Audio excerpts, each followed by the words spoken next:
இருக்க வேண்டும்.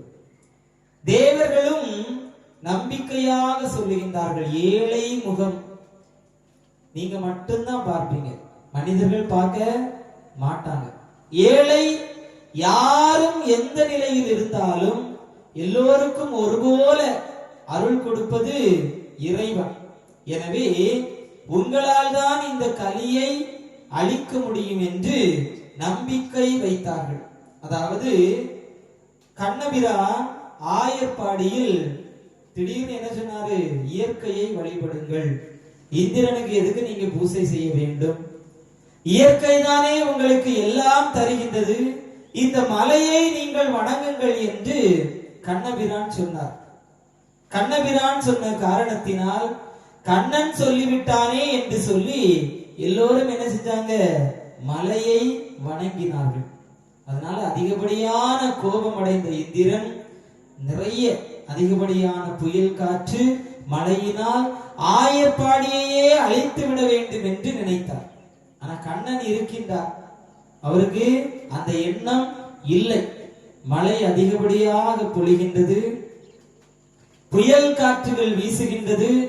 எல்லா மக்களும் கண்ணன் போறாங்க, கண்ணா உன்னுடைய பேச்சை கேட்டுதானே நாங்கள் இயற்கையை வணங்கினோம், அந்த மலையை வழிபட்டோம். ஆனால் பாத்தியா இந்திரன் கோபப்பட்டுட்டான், என்ன செய்வது என்று கேட்க அந்த மலையையே குடை போல எடுத்து என்ன செஞ்சாரு, ஆயர்பாடி மக்களை எல்லாம் காத்து ரட்சித்தார். அந்த நம்பிக்கை நமக்கு என்ன செய்யணுமா, எழ வேண்டும். அதுபோல காளிங்கன், அந்த யமுனை நதிக்கரையில காளிங்கன் என்ன செஞ்சான், வரக்கூடிய பசு தன்னுடைய கன்றுகள் என்று ஆடு மாடுகள் எதையுமே விட்டு வைக்கவில்லை. தனக்கு இரையாக உட்கொண்டு அதனுடைய விஷத்தினால் மக்களுக்கு கூட என்ன செய்தது, உயிர் போகக்கூடிய அந்த நிலை வந்த காரணத்தினால் கண்ணனிடம் சென்று முறையிட்டார்கள்.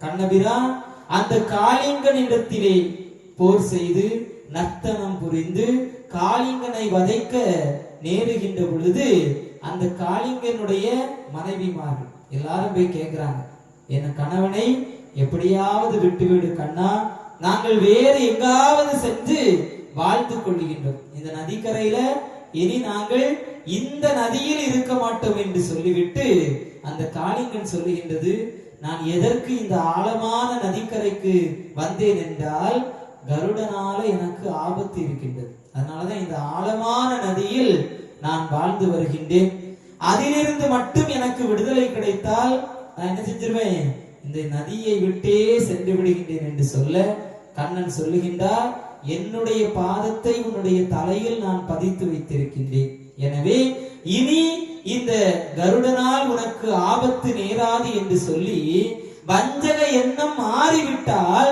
வாழ்வதற்கான வழியையும் அந்த காளிங்கனுக்கு கொடுத்து எம்பெருமாள் அனுப்பி வைக்கின்றார்.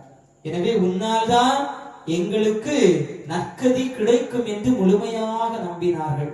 பக்த பிரகலாதன் தன்னுடைய தந்தை தவறான பாதையில் செல்கின்றார் என்று தந்தைக்கே புத்திமதி சொன்னார். தந்தையே, உன் நாமம் உன்னுடைய பெயர் உலகத்தில் சுகமாக வாழ்வதற்கு வழிவகுக்குமே தவிர இறைவனிடம் சென்று சேர வேண்டும் என்றால் அரி பரந்தாமனுடைய நாமத்தை சொன்னால்தான் நற்பேறு கிடைக்கும் என்று தந்தைக்கே புத்திமதி சொன்னார். ஆனால் பெற்ற பிள்ளை நமக்கு புத்திமதி சொல்கின்றதே என்று கூட தன்னிலையை மாற்றிக்கொள்ளாமல் தான் எடுத்த முடிவுதான் சரி என்று பிள்ளையே கொல்வதற்கு துணிந்தான் இரணியன். எனவே அவனை வதைப்பதற்காக நரசிம்மனாக நீ அவதரித்து வந்தாய். ஒரே ஒரு பாலகன், உன்னுடைய நாமத்தை தான் சொல்வேன், உயிர் போனாலும் பரவாயில்லை என்று நின்ற காரணத்தினால் அவனுக்காக இரணியனையே வதைப்பதற்கு நரசிம்மமாக அவதாரம் எடுத்தாய், உன்னால் தான் எங்களை காப்பாற்ற முடியும் என்று நம்பினார்கள். இன்னைக்கு குடும்பம் எல்லாம் மாறிட்டாங்கன்னா நம்ம கிட்ட எல்லாரும் சொன்னா நம்ம என்ன செஞ்சிருவோம், ஆமா அவங்க அங்க போனா நல்லா தான் இருக்காங்க, அப்ப நம்மளும் போவோம் என்று என்ன செஞ்சிருவோம், சீக்கிரமா முடிவு எடுத்துட்டு போயிருவோம். அப்படி இருக்க கூடாது. ஐயா மதம் மாறினாதான் உனக்கு நல்லது பண்ணுவேன்னு நமக்கு என்ன செய்யல, சொல்லல. மனிதனாக இருந்தால் போதும், தர்மத்தை கடைபிடித்தால் போதும், உனக்கு வேண்டியது அனைத்தும் தானாக வந்து என்ன செய்யும், சேரும். அதனால களி என்றாலே முடிவெடுக்க முடியாது. நம்பிக்கை வச்சாலும் நிறைய சோதனைகள் வரும்போது தடுமாறக்கூடிய நிலையில் தான் நாம் இருப்போம். ஆனாலும் ஐயா பார்த்துக் கொள்வார் என்ற நம்பிக்கை நமக்கு என்ன செய்யணுமா, வர வேண்டும். அதனால களிக்கு உதாரணமாக சொல்லுகின்றார். ஆற்றில் அலை கோரை புற்களை, இந்த புற்களை போல பெருவெள்ளம் வந்த உடனே புல் என்ன செய்யும், ஒவ்வொரு தண்ணி இழுக்கக்கூடிய திசைக்கெல்லாம் அங்கேயும் இங்கேயும் ஆடிக்கிட்டே இருக்கும்.